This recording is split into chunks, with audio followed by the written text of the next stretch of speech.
the canteen. We still had time before lunch starts, so there was no usual crowd of pioneers. It was empty inside and outside of the building. While Slavia was talking to the cooks, I was sitting and playing with the salt shaker. See, this is how while Slavia is doing all the work, I'm just kind of goofing off. Some salt spilled out the pot. Certainly, I would be worried if I was superstitious. Very superstitious. Strangely enough, he wasn't there either. It would be unexpected if she had found him, for instance, in the refrigerator. He might be dead then. Just saying. I've been saying that a lot. Just saying. I don't know why. I'll try and tone it down with that. ... Bless you again. Will you stop? The next stop, according to our plan, was the infirmary. I decided not to go inside and waited outside for Slavia. You know, in case the nurse wanted to try and probe me again. No results. There were pioneers playing football on the sports ground. It would be hard for Shudik to get lost amongst them. Finally, we reached the clubhouse. You think he could be in here? I think that's the first place people would have searched. Let's go in. No. Might as well. Empty inside. Like my feelings. I'm just kidding. Slavia opened the door and went into the next room. I followed her. Ooh. Ew, we got old monitor here. Let's see, what do we got here? We got a bunch of boring shit. Great. This all seemed to be a stupid undertaking.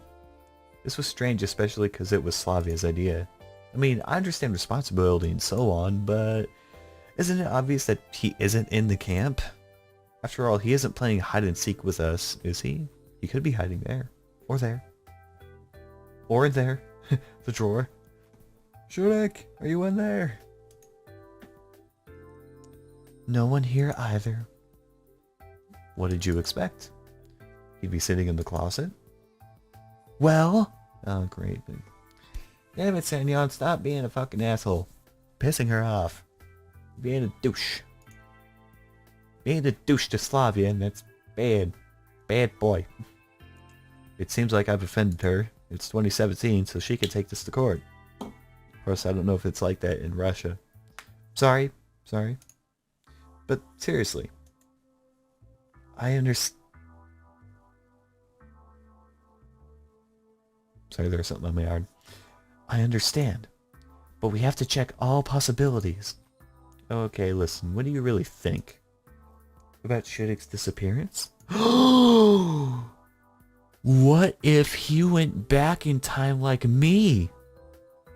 Or he was like me and fulfilled whatever bullshit he needed to do and went back to his original time period? I smell conspiracy. Yes. Maybe he went into the forest and had been cut off by a forest spirit? Is that a thing in Russia?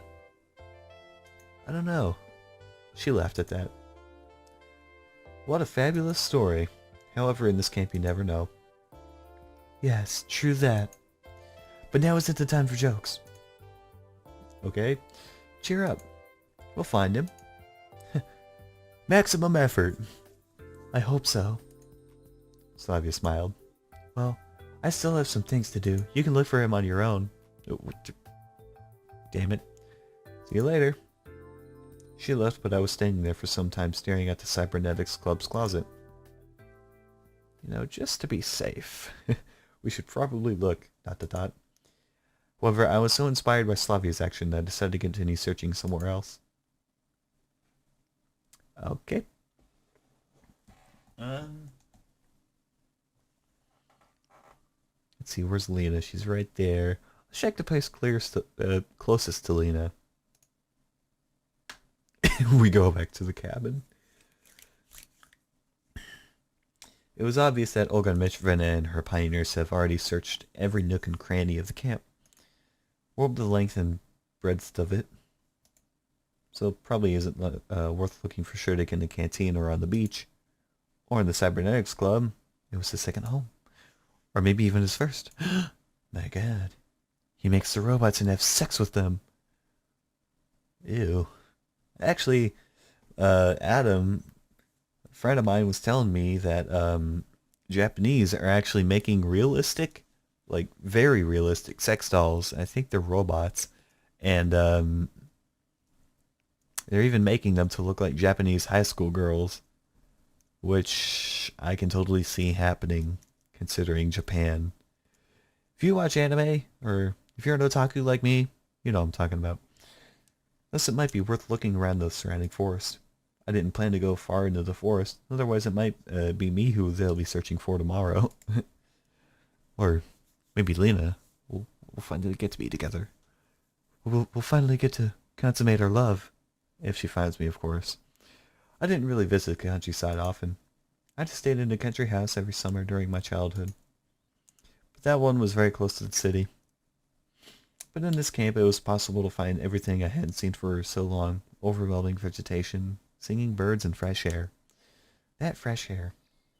You know, I gotta say, now that it's officially like fall time, I don't know what it is, but there's a certain like air or atmosphere, and it's not because it's cold, but there's like a certain calmness and peacefulness in the air, which to me like gives me signals that, you know, it's very calm and peaceful outside. This is definitely fall time, and it's very I love it. I found a meadow and sat on a stump. How peaceful this place is. This place does look very peaceful. But where in the world is Shudik? Actually, he could have been taking it against his will. In which case, well, fuck it. This camp is far from normal, so Pioneer's disappearance should not be all that strange. Oh, I was about to say. An intriguing possibility. Could it be the work of whichever force sent me here? Or is it just some separate local entities doing? I just said that. High fucking five, Semyon. You just fucking read my mind. Lost in my own thoughts, I didn't notice how the grass before me started moving. Whoosh. I looked closely and saw a squirrel. It approached me carefully and stared at my hands. Probably used to getting fed here. Well, I ain't gonna smell it if that's what you're implying. Sorry, friend, I don't have anything with me. Of course, the squirrel could not understand me and continued to just sit there, waiting for treats. I felt sorry for it because I didn't have any crumbs of bread on my pocket. I realized that I'm even ashamed to look in the eyes and decided to move on. I know, you ever look at something like a kitten or a puppy that's like in a window, and you could tell they really like you, and they're just so goddamn cute, and you're like, oh my god, you're too cute. I want to bring you home. I'm upset that I can't even bring you home. It's making me feel sad. I can't look at you anymore. Dot dot dot. So we go to the sinks? After some more wondering, I came to the washstands. Washstands. Turns out that he's not in the forest either. At least not in the surrounding area. And going farther is just frightening. I walked to the washstands, took off my shirt, and tried to wipe myself down because I was all sweaty. However, it wasn't so easy. How? It's literally take off your shirt, throw water on you. That's so easy. I won't be able to get into the washbowl, and there isn't even a ladle. Suddenly I hear footsteps from behind. I turn around. Out of all the people I want to see right now, you are one of the people at the bottom of the list, Electronic. What the fuck are you doing here? Electronic was walking in my direction. I definitely remember his voice. Looking for a shirt, Sam, young boy. I see you took off your shirt. Oh, it's very kinky, Sam, young boy. You look very, very lean. Yes. You too. Me too. Listen, you know him better. Where could he have gone?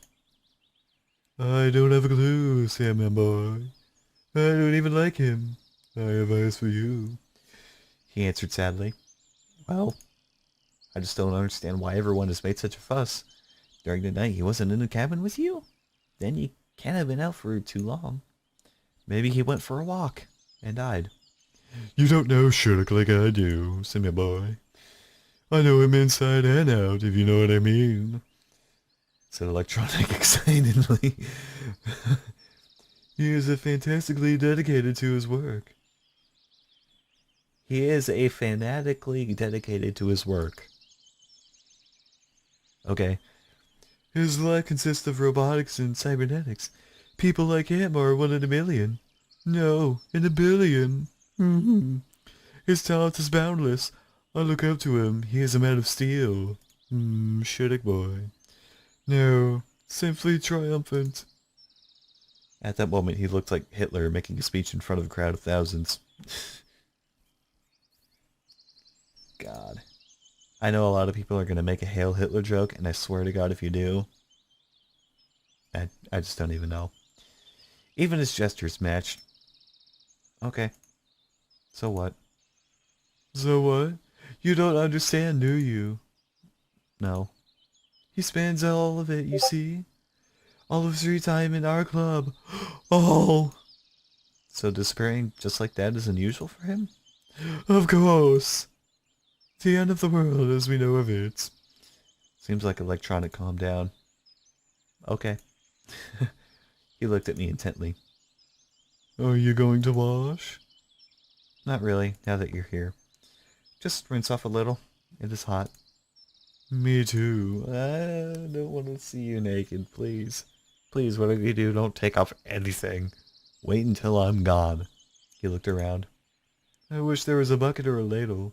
Something to get more water with. Yeah, I already noticed.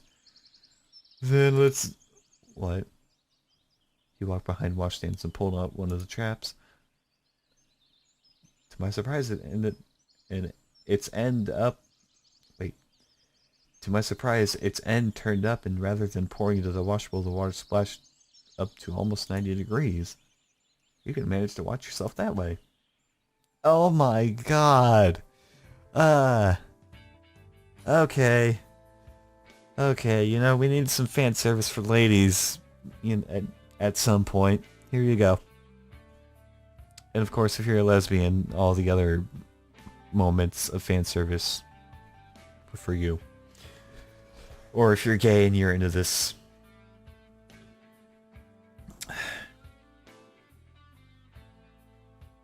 Why am I even... Okay, god damn it. Meanwhile, Electronic took off his shirt and then squatted. So it seems like he just pulled down his shorts. Wait, whoa, okay. Why am I... Semyon, why are you even still here?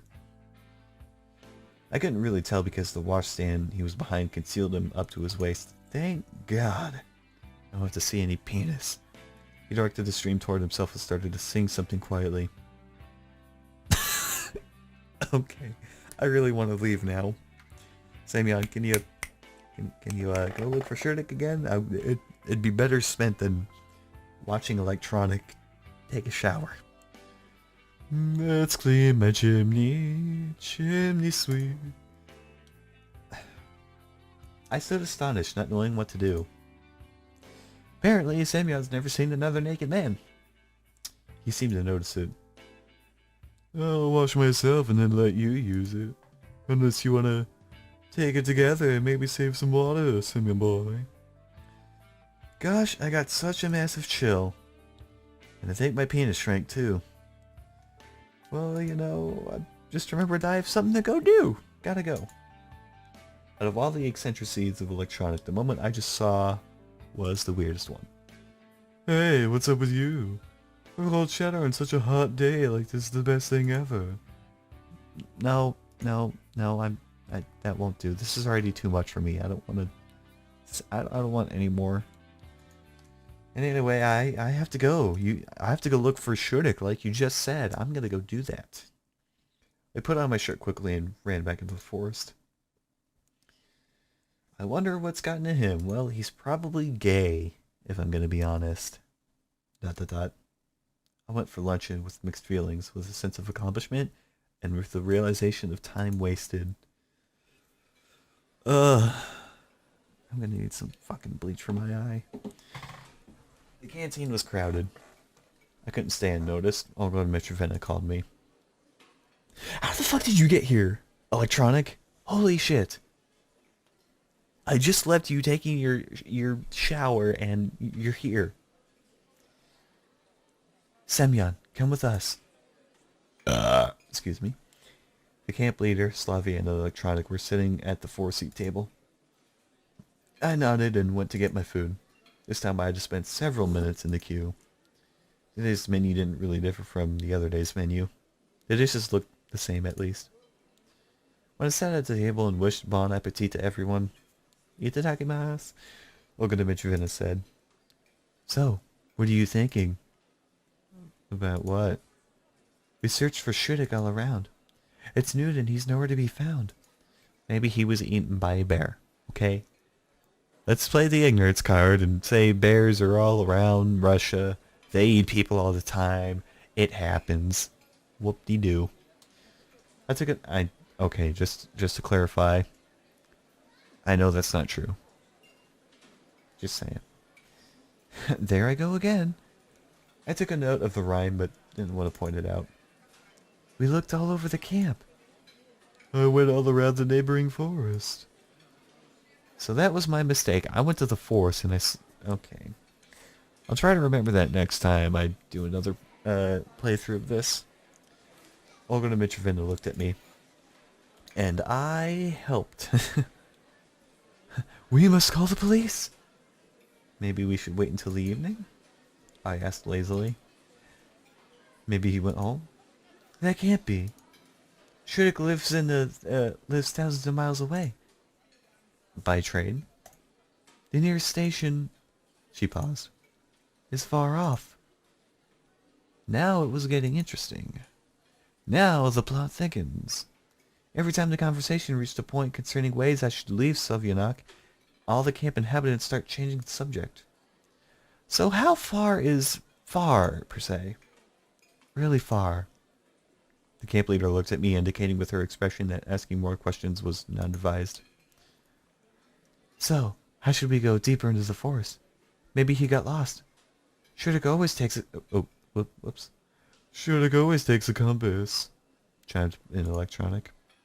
I wonder what else could be found in this magical vest, assuming he has one.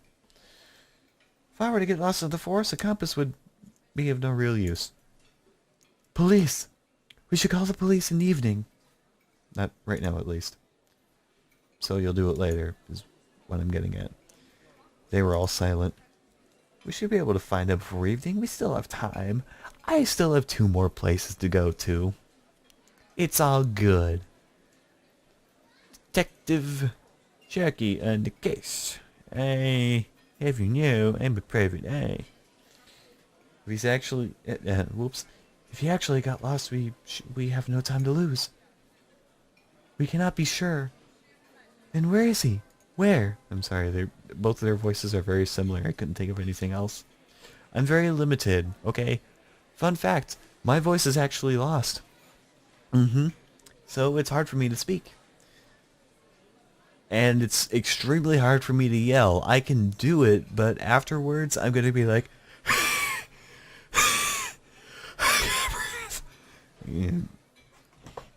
I'm going to be like that for a while. There was some truth to the camp leader's words. Hiding the whole day just like that is suspicious. Why would he do that? Shudik seemed to me to be quite a serious pioneer. Oliana would have been a better fit for this behavior. So there's good reason to believe that he was gone. All that we can do, all that can be done has already been done. We'll just have to wait. That's not true. We had 2 other places to go to. Slavia, Electronic, and Olga Mitrovna looked at me sorrowfully, but didn't say a word. ... I finished my lunch, took the tray back, and left the canteen. It's still the first half of the day. What now? The camp was drifting off to an afternoon nap. Only Genda stared at me through his glasses.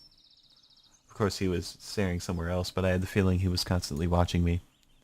I bet he knows where Shudik is hiding, he just can't say anything. This appearance of the Cybernetics Club leader made me think. Maybe it's got something to do with my case? Oh, hello, nurse. If you're looking to do something kinky, I'm up to anything except butt stuff for either party. And anything else I'd be fine with. I'd be fine with groping your ass, though. Yeah, you got them hips, gotta say. Oh, pioneer. The nurse stood in front of me. I looked at her curiously. Go and take my place in the infirmary. I have an urgent call. Somebody is injured. Me? Am I injured? Yes, you. Take the keys to my virginity. The nurse threw me the keys and ran away. Why me? I'm not qualified. Is there anyone else in this camp? What exactly should I be doing? What if something happens? I'm not qualified to perform surgery. Oh god. I can be qualified to perform women's physicals though, if you know what I'm saying. Oh, what do I do now? I missed my chance to refuse. I stood in front of the door uncertainly. On the one hand, there's nothing to worry about. I'll spend half an hour or so here and she'll be back. Hopefully. But what if someone comes in for actual help? With a broken leg or a head injury? Well, broken leg is like splinters and then just wrap it up. Although for a broken head, I no fucking clue. I began to worry too much. Hope that there are no injuries more serious than bruises and scratches in this camp. But at the same time could not shake the idea that in a serious situation, I would be absolutely useless. I don't even know how to perform CPR. You know, I actually don't know how to perform CPR. That's probably something I should pick up on. You know, chicks dig it when a man can, kiss another person, be it man or woman, and save their life. Chicks dig that. Magazine on the nurse's top table caught my attention. A good way to relax, I guess. This is labeled Soviet Fashion. The publication date or a month were absent. Of course. However, this is not a surprise. There was much more stranger things happening here. I didn't know much about Soviet magazines. Maybe they actually didn't have publication dates on them. Hell, I don't even know. So, good on you for ignorance. Models dressed in old-fashioned clothes stared at me from the glossy pages. Nowadays, nobody would wear such old clothes. That could be an indication of what time period it is. I smirked. I wonder if Slavia, for example, considered this fashionable. I could only imagine what would happen if she appeared in my time wearing something like this. Imagine we were walking in hand. I'm wearing my coat with the hood, and she's dressed in a lavish dress covered with lace and things. Very girly. Seems like I'm already imagining Slavia in my world. With me. And not only Slavia. This dress better suits Ilana. This cute Seraphan would look good on Lisa. The skirt and cardigan would look nice on Lena. Ooh, yeah, the skirt and cardigan. Let's go with that. If only they could be real. No, I saw them, heard them. I even touched them. Ooh, you know what I mean? Wink, wink, nudge, nudge, say no more, say no more. But still, they're here, and I simply don't belong in this place. It's alien to me. I'm just waiting for a chance to get out of here. Although we can, fuck someone first. Okay, excuse me, I shouldn't say fuck. We should get to know someone, and then fuck. Waiting because nothing is up to me anymore. I sighed, put my head on the table, and fell asleep. ... You have a real habit of falling asleep today. I was awoken by the noise of the door open. Oh! Hello, Lena. Do you need me to perform a physical on you? Maybe some breast examination? It could happen. The nurse isn't here? Then I'll come back later. I'm a nurse. I'm substituting for her. Since I am responsible for pioneers' lives at the moment, I should do it with full responsibility. Although in fact I was just afraid of something bad happening because of me. Any health complaints? I tried to give Lena the most professional smile I could in order to not confuse her. Nothing special. Just a little headache. Alright, let's do this. Some painkillers, maybe. Of course, I wasn't aware where to find required medicine, so it took me a while to find them, you know? Well, painkillers are a good substitute. Nothing beats a good night's sleep, I'm telling you. Okay? I get sick, there's nothing that's gonna help me medication-wise. Like, I don't know if it's just me or I have really high immunity for it, but painkillers and shit like that just does not work for me. I go to bed, I wake up the next morning, I'm fine. I think sleep is honestly the best remedy for something like that. So in this case, Lena, get naked. Of course, I wasn't aware where to find required medicine, so it took me a while to find them. Ah, finally. I handed a metamizole tablet to Lena. Thanks. She smiled. Aw. Oh, she's smiling. That was completely unexpected, and I lost touch with reality staring at her. But what? Lena turned awkward in an instant. Listen, I've been wondering, do you like this? I don't know what got into me, but I grabbed the magazine from the table and showed her that picture of a skirt and cardigan, which would really suit Lena in my opinion. Maybe I went completely nuts thinking about all the girls being in my world. Or maybe they secretly are and you just don't know. Or maybe I wanted to distract myself instead of just waiting for the nurse to come back. Lena looked at the picture. Yes, I guess. Is stuff like this in fashion? I guess. You know, we're at a pioneer camp where we're all wearing the same thing. It's kind of hard to tell what's fashionable and what's not. She's got confused and started blushing. Why do you ask? 'Cause I want to see you take them off. Really? Why? Oh, save. We really gotta save, you know. We don't save during a option point. It could spell bad news. I think... You know what? Let's be serious. I think you'd look gorgeous in it. I think you would look beautiful in it. And I want to see you wear it. I want to hold your hand with you wearing it. Not because I like you. And I want to get to know you more. But I think you'd look gorgeous in it. There's no melody that fits with Drop Dead Gorgeous. Thank you. It's alright. It's alright. I'm just being completely honest here. You know, good on you, Semyon. Women like honesty. I wish men were more honest, though. You know, be it with our feelings or with what we actually say to women. I really wish a lot of men were more honest. Sadly, it's not, and it makes me upset that a lot of guys would spout out, you know, if I say I love you, whether we're a friend or you're my intimate other, I absolutely mean it. And I will make it clear that I do, in fact, love you or like you. Or, well, it's hard to explain, okay? If I have feelings for you, I'm going to be upfront with you.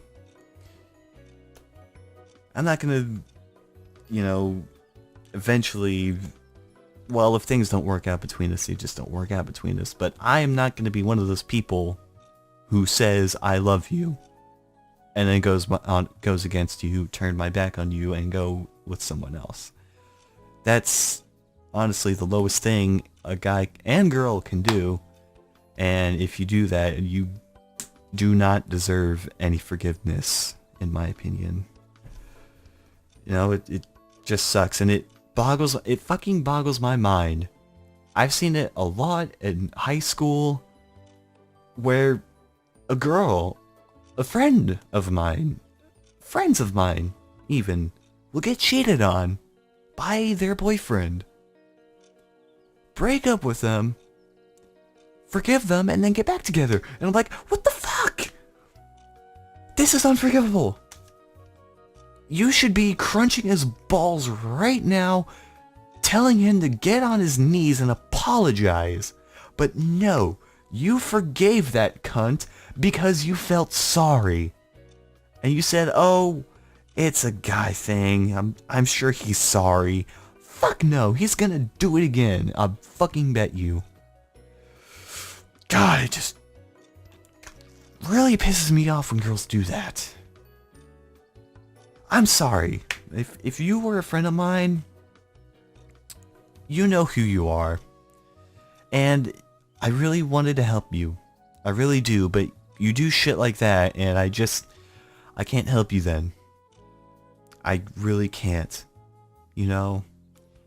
Just know, if you cheat on your significant other, you do not deserve forgiveness. If you get deserved this from them, fuck you. You do not deserve that, you pieces of shit. I'm sorry, that got really deep. Gosh, I've been ranting on forever, but I gotta say this also. It's games like this that really bring out my deepest thoughts and, philosophies in life. And I think there should be more of that. I should be more upfront with stuff like that. Or I can make separate videos of, things that bother me, philosophical things that bother me, but I don't think that'd be me. I think this is more me. Anyway, we were quiet for some time. How is your headache? It's not going to go away right away. It takes some time for medications to kick in, buddy. Or not. Apparently Russia has better shit than us. Much better. Thank you. She smiled. I'll be off. Good luck. Lena went out and I continued to look through the magazine. I gotta pee real quick. Be right back.